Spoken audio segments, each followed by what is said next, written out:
Okay. Okay, magandang araw po sa inyong lahat. Ako po si Kiko Javier. Ako po ang isa sa mga leaders nitong 1X, Team 1X dito sa Pilipinas, no? Sinimulan po namin itong 1X QL Exchange campaign here in the Philippines about August 27.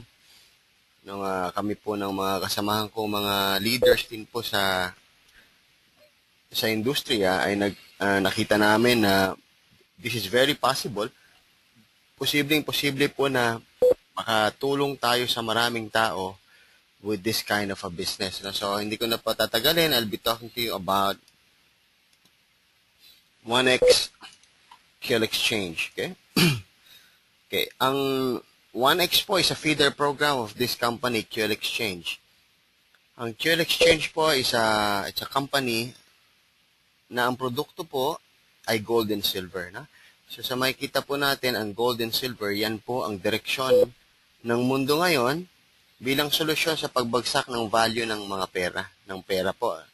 Okay, so nakikita na ngayon ng tao na kung gusto po natin protektahan ang ating ang pera, ang pinakamagandang investment po ay gold and silver. So yan po ang produkto ng QL Exchange. No?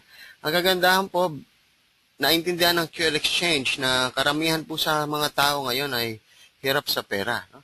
So, paano ba tayo magkakaroon ng interest na mag-invest sa gold and silver kung wala naman tayong pera? No? Kaya po lumabas itong feeder program na 1X.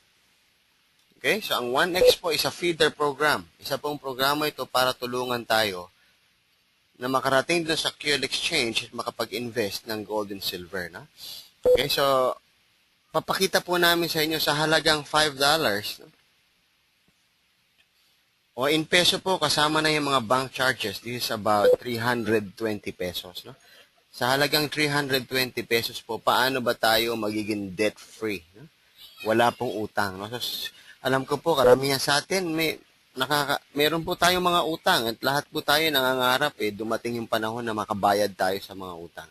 So, papakita po namin sa inyo kung paano makakatulong itong QL Exchange 1X. Okay?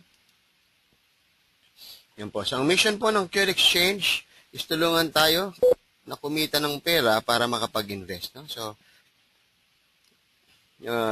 yan yung kanilang ginawa dito sa 1X. No? So,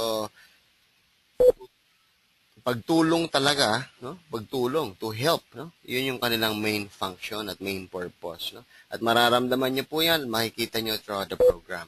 So once na kumikita na po tayo, we